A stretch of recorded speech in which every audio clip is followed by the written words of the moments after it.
तस्मै गुरुर्देवो महेश्वरा गुरुर् साक्षात परब्रह्म तस्मै श्री गुरुवे नमः। नमस्कार, मी इयत्ता 10वीतली विद्यार्थिनी गौरी नमन तांजे। आज 5 सप्टेंबर आपण सगळ्यांनी शिक्षक दिन साजरी केला। लहानपणापासूनच या दिवसाची खरंच ओढ होती की कधीतरी आपणही शिक्षक बनून जाऊ, शिकवू, आणि छान वाटलं।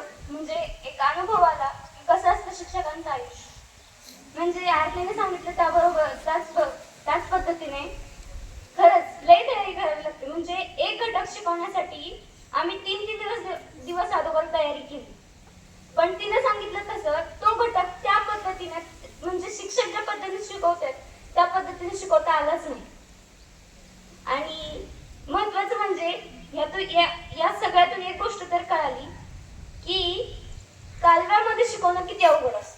म्हणजे शिक्षक ज्यावेळेस शिकवत असतात त्यावेळेस आम्ही एवढा कालवा करतो, मग आमच्यावर रागवतात, आम्हाला वाटतं आम्हाला ओरडतात, असं करतात तसं करतात। पण आज ज्या वेळेस आम्ही स्वतः शिक्षक झालो आणि त्या कालव्यामध्ये आम्हाला शिकवायला लागलं त्यावेळेस कळलं की किती कठीण असतं। आणि म्हणजे एखादा घटक शिकवायचा असला तर त्यासाठी आपण एवढा अभ्यास केलेला असतो आणि तो अभ्यास करून आपण जीव तोडून तिथं शिकवत असतो। आणि जर मागच्याने आपल्याकडे लक्ष नाही दिलं तर किती वाईट वाटतं। म्हणजे आपण एवढं जीव तोडून शिकवतोय, आपल्याकडे कोणी लक्ष देत नाही असं वाटतं। मग त्यातून मला एक कळलं की ज्यावेळेस शिक्षक शिकवत असतात त्यावेळेस म्हणजे ते किती जीव ओतून शिकवत असते, जीव तोडून शिकवत असते। आणि म्हणूनच